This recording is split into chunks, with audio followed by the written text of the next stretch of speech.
righty.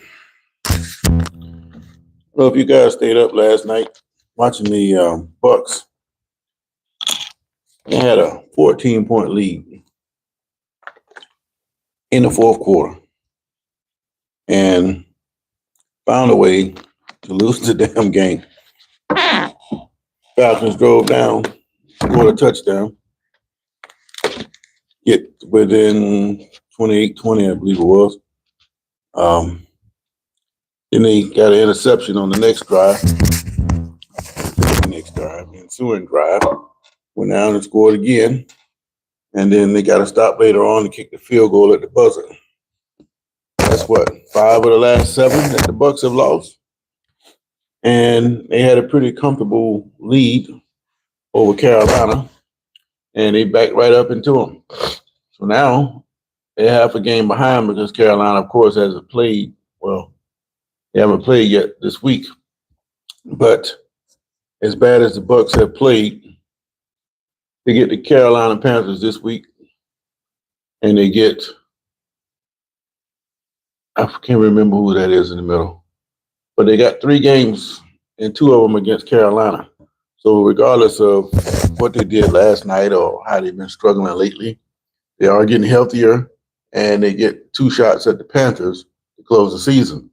So if they're going to make the playoffs, they're going to have to get it together and at least take out the Panthers once. If they split, it's going to come down to tiebreakers. And it's a good job of Carolina getting back into the race. But the Bucks, they probably where they should be because they've stole a couple of games they probably should have lost. So if they realize that, then they're going to end up being all right. But when you start talking about blown leads in the Bucks, that's nothing new. I remember I was watching, and the game wasn't on TV. You know how they used to do highlights and have all these different networks where you can follow along as well as you can now. They would come in with the highlights. I believe they were in, I think they were in Tampa. They were up 35-7 on San Francisco in the fourth quarter. And for whatever reason, I don't know if they turned the ball over how it came to pass, but Montana was the quarterback for the 49ers, and they roared all the way back to tie it up, ended up winning the damn game in overtime, 38-35. And so it's not unusual for Bucks fans to watch the team give up huge leads in the fourth quarter just to lose the game. So that's just a little history nugget there. But I think the Bucks are still in pretty good shape because I think they're a better team than the Panthers. They're not on the roll as much as, say, the Panthers are. They're actually going the wrong direction. But I tell you this, if the Bucks do get into the playoffs, you can't look at them as a free meal because there's precedent for teams who have struggled down the stretch only to get into the playoffs and find new life. I just mentioned San Francisco. In 87, San Francisco had a great team. They were poised to go and win a championship. And they just happened to meet in that first round, Minnesota. Minnesota went on a slide very similar to what the Bucks are on now. And the defensive tackle at that time, Keith Millard, said he was backing up into the playoffs. And he basically wasn't sounding very optimistic about their chances when he said it. But when they got in the playoffs, they put it together. They beat the hell out of San Francisco. And they went and they beat the Saints.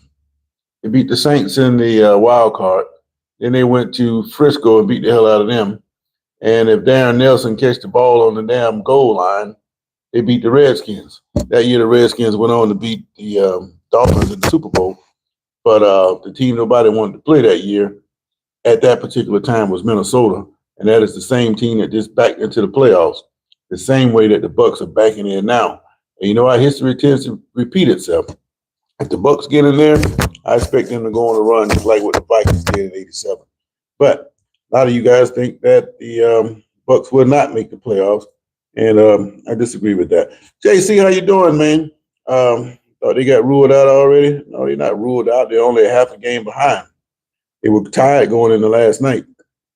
And I'm surprised by the Broncos this year. Well, the Broncos, if you look at the Broncos, I would say they got a rabbit's foot sold into their uniforms. They are very, very fortunate to be where they are. When you look at the offense that the Broncos are running, they're not hitting on all cylinders. You wonder what the hell they're doing sometimes. Could they go get hot and all of a sudden start clicking? Yeah, they could, but I don't see it. And I don't think the Broncos are going to last very long in the playoffs. Neither are their kissing cousins, the Denver Broncos. And not the Denver Broncos, but the New England Patriots. Both those teams are living on the edge despite their gaudy records. Doesn't matter what you did to get to a certain point. Now that you reach the playoffs, there's no more ducking and hiding. You're going to run across good teams that, just like you, they got enough fortune not to blow games that they probably should lose. And if your offense can't carry you through at the most critical times, then you're no different from a team that's 0-15. Because next week, you're going to be on the couch with them. And that's what's going to happen to the Broncos and New England. Watch to see what I tell you. All right, will the Bucks losing? I don't think so. Well, they're finding ways to blow games. But again, it's the flip side of what they were doing before. Doesn't mean they're a bad team. It's just that fortune is switched on them. Take Kansas City, for instance. Look at all the close games Kansas City was winning last year. Now, all of a sudden, they're losing those close games. And when you start to lose close games like that, the aura of Kansas City starts to go away. Now teams coming in there with the expectation of pulling away from you. So if you look at the last game or two that they lost, there's a separation there. It wasn't none of that losing at the gun kind of thing. Houston kind of pulled away from Kansas City. Now, a lot of that is Kansas City's fault, not catching the damn ball and making mistakes at critical times. But hey, you're a professional football team, right? You're a championship outfit that's used to making those plays, right? So you're the last team that can make the excuse that, you made the mistake. So there's a lot to think about there. Pablo Silva, look like he's from Brazil there. I don't know what his okay, I see what it is. Look like an airplane between Brazil and America. So let me figure this out, Paulo. You coming from Brazil and you coming from Brazil and you coming to America. That's what I think that you're trying to tell me here. All right. Update. This guy, Sharon Moore, he blew all that money to go messing around with some staffer. And according to university policy, it is completely forbidden for members of the team to be dealing with staffers.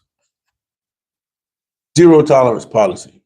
Now, I can understand why you may want to have something and how it could be problematic, but at the same time, I don't see anything criminal about it. And when they start talking about how he got fired and then all of a sudden you start going to jail, I'm trying to figure out how these two things correlate. You can't tell me a school like the University of Michigan, with all the resources that they had, they didn't know this man was not involved with. They had to know that he was involved in some kind of relationship. They say that rumors were swirling around that there were possible involvement here. He was investigated by the university before they found no wrongdoing. I made the golden point yesterday.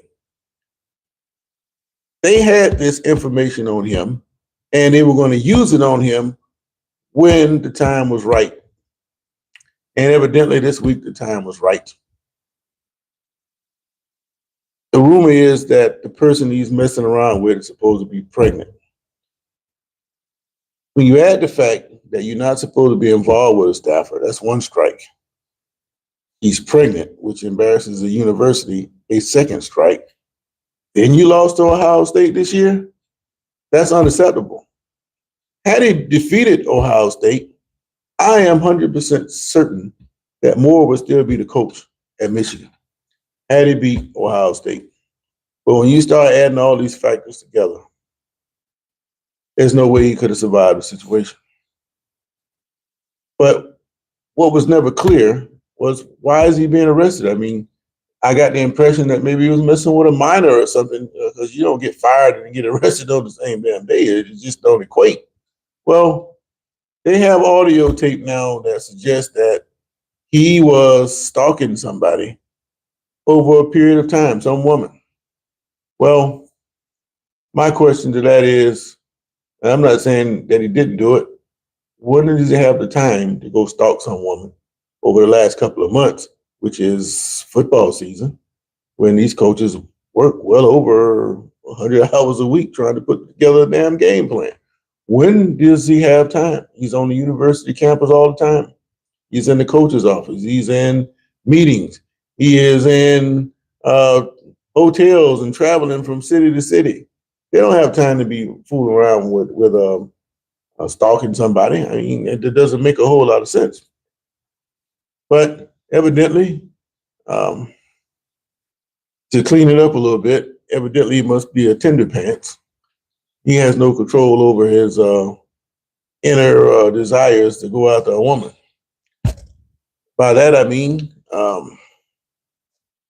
first of all, he couldn't control the desire not to get involved with a staffer. He has to know that with his skin color, he's in a very high profile situation that makes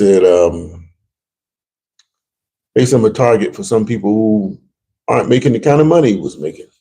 And all he had to do was look at what happened to another person that looks like him at their rival, Michigan State. He lost his job because of some kind of inappropriate relationship with a woman on campus. Cost him his career there. And he goes and get tangled up into the same thing. And when you add to the fact that you get a stalking charge on top of it, or you stalking somebody for months, that makes it look worse. So he may have trouble finding another job for a long period of time. But my thing is this: it doesn't make sense to be stalking anybody, especially in his high profile position. Sound like to me that he's on a war path, and this is me speculating based on what I see and what I've seen over the years from guys. If he's got an inappropriate relationship, somebody knew about it. So he's probably under the mind that somebody went and told this. And it can only be but so many people who can go and tell. So once all this come out and I think that you told, I'm going to pay you a visit. So I think if what they're saying is true, and this is supposed to be covert information, I think Moore went to go see a person that he thought spilled the beans on his relationship and cost him all this money. And he was going to pay him a visit. And it was going to be on wherever he seen it. And that's what I think can happen in that situation. And of course, the person called the police on him. And that's what happened there. But I'm thinking it can't be nothing too major, because you already fired the man. You're going to splash him even more if it's something you can arrest him about. So that would have been the worst ending to the most horrendous day they could ever have. But yeah, I think that he thought he had a private relationship. The information got spilled, and I think that he only had a couple of people that knew about it, and he was going to pay him a visit to figure out what was going on with the situation and let them know how they messed him up. But he's not taking responsibility for his own self for getting in that situation in the first place. But I think in the end, because there's a lot of gray areas, he's going to find a way through lawyers, because he got enough money to go get the lawyers to do so. He's going to fight this. And when they fired him for cause, that means they didn't have to pay him any more of his salary. He's going to end up getting some money behind that, because this doesn't sound right. And I think, as one of the ESPN reporters reported after I had already said what I said, that somebody was out to get him. Well, just like Mel Tucker, that is a very plausible idea. And I think that is the case. Because that is the case, he gave them ammunition to go out and kill him. So all he got to do now is fight the gray areas so he can find a way to get some of his money back. And I think that's what's going to happen. They're going to settle this case. It's going to go away quietly. And then after a period of time, he's going to surface at some lower level college, if not go build a high school team somewhere and start over from scratch. But that's just one part of his problem. He was married, or he is married, and he's got to go deal with that. My first thought was he had to deal with his wife's brothers because he embarrassed her in this situation. And they came to see him, and that's what the altercation was. The little family situation that they're dealing with is part of the reason why the assault charge come in. That's what I think took place. But we don't have any of the details. I'm just based on what I'm thinking that could have been. It's only two or three things, and I believe I landed on it. I just don't have the exact details on it. And again, I'm not saying this is a fact. I'm just telling you, I'm putting the pieces together to figure out what took place. But it has something to do, I believe, with somebody that spilled the beans on him and he paid him a visit. And then when he got home to deal with his wife, her brothers were there, and that turned into some kind of altercation as well. So that was a hell of a day for Moore. And he's supposed to get a rain today, so we'll find out a little bit more information about these charges. And this ongoing story is going to get meatier as the days go by. But I'd be interested to see who it is he's supposed to be stalking. And evidently, they got pictures of the person he's supposed to be involved with as a staffer. But it don't look good for him either way. He's going to have to fight it. But in the end, he's not going to go completely broke behind it. But he's going to lose some money in a divorce that is sure to come. But that's his fault. All right, let's see what the comments are saying. Okay, his whole April, whatever the hell you said. There he is. Selmo, where you been, man? Coach Prime can give him a job. Look, man, Coach Prime won't be there much longer, man. I think Coach Prime, he's only got one more year max. If he comes back next year and they don't do nothing in Colorado, they probably get rid of him. But, you know, he did sign a contract extension before the season started. I think he did that to let them know that he was serious about coaching. But with all the stuff that went down this year, I think they'd be glad to get rid of Sanders for a while. But I think that with his health problems, and he can't seem to get over them, I think it might be time for him to step away and enjoy the rest of his life, whatever he's going to do. We had a staffer that was a long-time employee where I worked, and I just found out the person passed from cancer. One of those people that didn't want to walk away, but due to circumstances of being in an accident and things of that sort, it was time to go. So that person left and had some kind of medical issue that resulted in the end of life. So once a person starts to get sick, like I said before, it's just a slow rolling snowball that builds. So I put it to you this way. I get some kind of illness diagnosis that I'm starting to have a whole bunch of medical problems. You're not going to find me on the sidelines. I'm gone. I want to go have me some fun somewhere and do what I want to do. And when it ends, that's when it ends.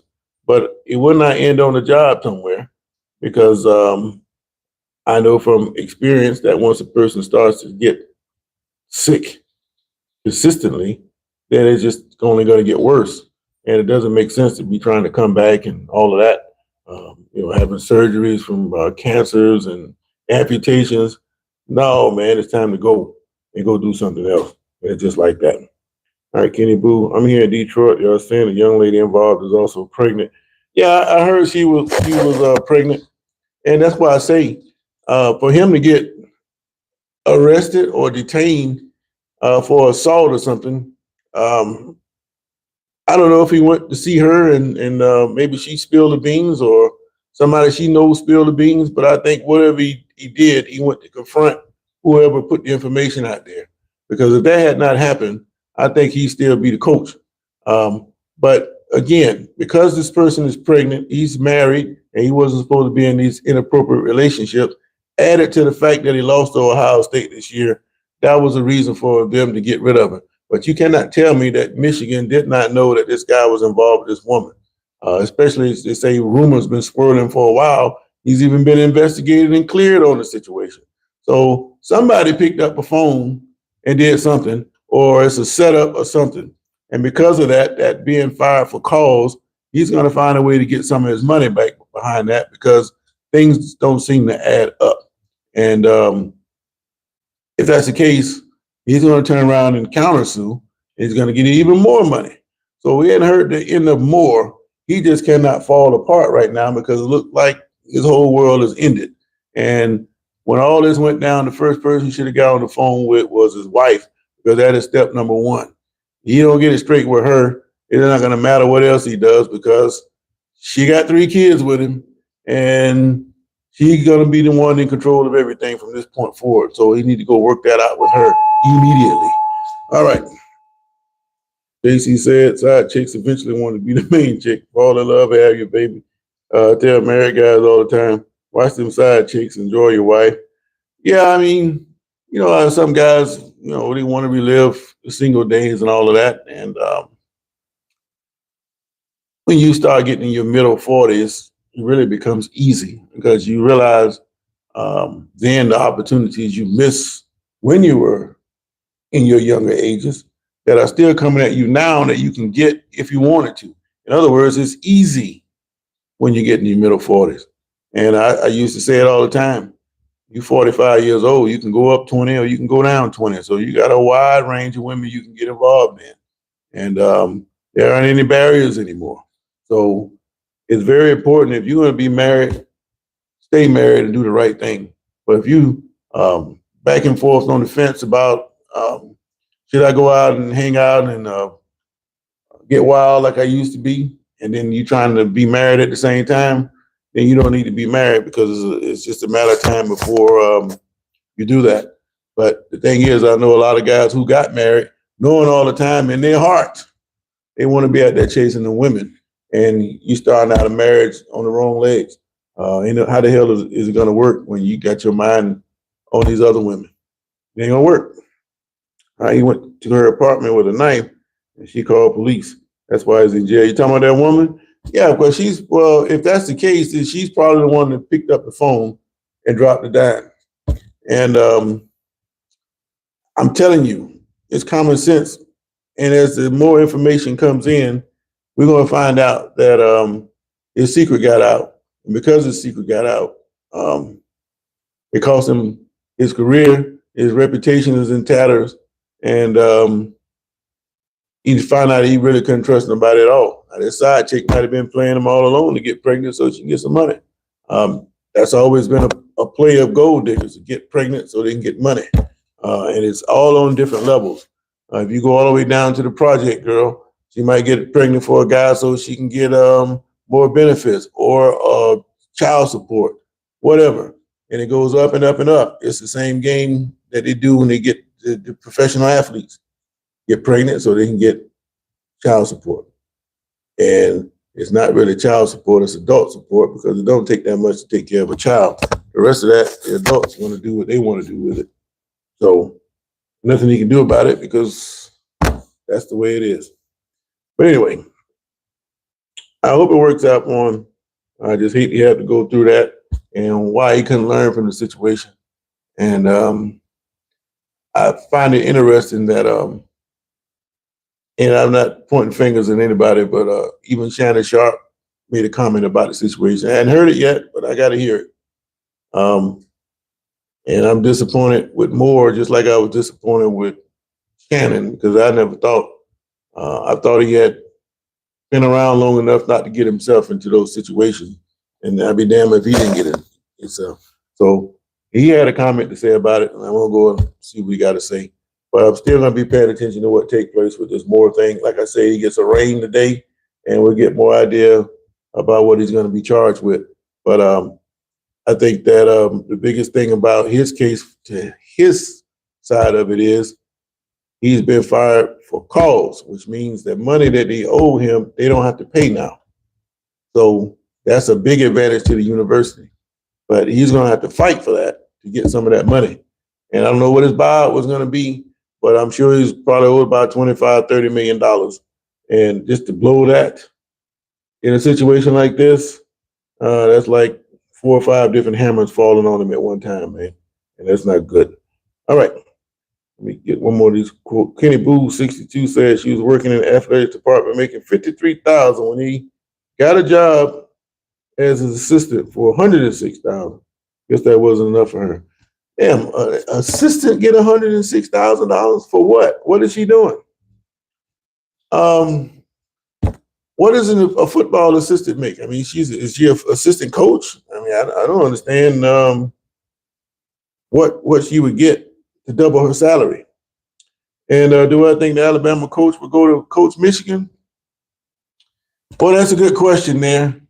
I seen he's throwing his name out as a candidate. I say no, because he wants to stay down at Alabama to show that he can coach there.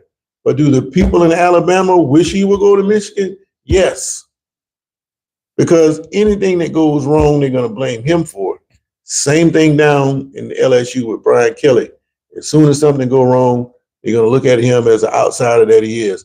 I call him a modern day carpetbagger. If you know what the carpetbagger was, that's during the Reconstruction when the Northerners came in with their bags and they were made of carpet at that time. They look at him the same way. He's not from there. Anything goes wrong, it's his fault. Same thing with Brian Kelly. And I think DeBoer, he's already had a taste of that. And there's only so much you can hear that kind of stuff before you say, man, I got to get out of here. But I think he wants to prove that he can win in Alabama, which is the reason why I think he's not going to leave. But the coach that I do think that's going to wind up with that damn job, and I thought he was going to get the Penn State job, but due to all the problems he was having at LSU, Brian Kelly is probably going to be the next coach at the University of Michigan. The only question is, will they accept him as their coach? Because he's got a little way of rubbing people the wrong way, just like most coaches, but he's got a style that I don't know if Michigan will accept. If they will accept his coaching style, which I think they could because they've hired a variety of other coaches before, I think there's a very good chance that Kelly ends up as the coach at Michigan. And that kills it for everybody else. And you also have some pro coaches that have an opportunity to go there. I've heard Brian Daboll's name thrown out for Penn State job, but he went and got Matt Campbell. It could be anybody. But I think of the people out there now with the winning records, he's probably the most visible candidate now because that LSU thing has been pretty much settled. They're going to have to pay him so he can go on and do what he want to do. But if it was me and LSU put me through all this, I'm not coaching nowhere. You're going to pay me my money. And then as soon as I get my last payment, then I go get a job. That's what I do for LSU. And the way they treat the man, it was ridiculous. I got to wrap this up. Mike Barnett says Pelosi for 28. Yeah, Pelosi better sit down somewhere. D-Nice, what's going on, man? You always show up at the wrong time because you know I'm going to jug at you. You still can't whoop OKC. They're going to whoop everybody unless something happened to them. And when it's your time, nothing's going to happen to you to derail you. And I promise you. Kenny Boo says she's a personal assistant. Well, I see what kind of assistance she was given, if that's the case. And Chateau, let me get this right. Chateau Ariano. Let's be honest, Niners winning the bowl next year. Also thought it's on Bad Bunny at Super Bowl. Names Nick Gers, Ariel new here. I don't know what you're talking about there. But Bad Bunny, I'm not really familiar with that type of music. The 49ers, they can go to the Super Bowl. I tell you what you do, Chateau.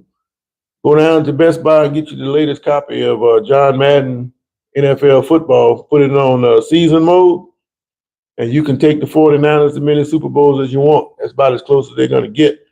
When they got there twice against Kansas City and didn't get it done, that window is closed. They're going to have to rebuild. All right. You're already saying the coach from Notre Dame was top on their list. I don't think Freeman, why would Freeman leave when he's got it going there?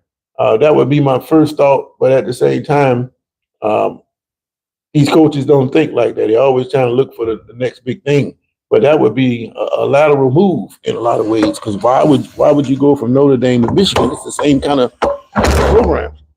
But Lane Kiffin going from Ole Miss to LSU is a little bit of a step up. But at the same time, it's the same circumstances as Freeman. Why would you leave a program that you established to go work on somebody else's ideas when you don't have any stress where you are? It doesn't make a whole hell of a lot of sense. So if he's going to be dumb like Kiffin and leave, then so be it. But I think that thing with Kiffin is going to end rather badly. All right. Thank you for saying my name right. Nick Gers, nobody ever says it right. Well, I am a English guy, so I can figure out most words. And if I chop it up one time, I'll come back and get it right the next time. But anyway, I appreciate you guys chiming in with me. I asked the question, do you think the Bucks are going to make the playoffs? Most of you, by a large majority, say that they will not because they lost 5 of the last 7. But they're only a half a game behind Carolina, and they get a chance to play them twice in the last 3 weeks. So those 2 games against the Panthers starting next week is going to determine what the Bucks do. And I think they're going to survive it. And if they get in the playoffs, they're going to make a little noise. All right, you heard that little bell going off. I got to go sign in and go to work, man. Again, I appreciate you guys chiming in with me. We'll keep an eye on this Sharon Moore thing. He's going to go to court today. And when he does go to court, we'll figure out how to figure it out. Okay, before I go, Selmo just said Michigan tried to pay him $14 million to leave. Shit, if he knew he was doing no good, I would have took that $14 million. But I think he's going to get some of that, Selmo, and we'll see how that works out. But anyway, there's some breaking news. I find out later on what happens to him with this court case, and I get a chance to come on, I'll do that. But if not, should be on in the morning, talking a little football about what's coming up this weekend and college football. You got the lower level playoffs going on, and it's always something to talk about football wise. And we'll have more information about more then. So you guys, wherever you are in the world, have a great day. One last look at the poll. 66% of you say no, the Bucks will not not make the playoffs. I disagree. And we'll go from there. So have a great day wherever you are in the world. This is Sports for Real. I'm out of here, man. The Steelers will take down the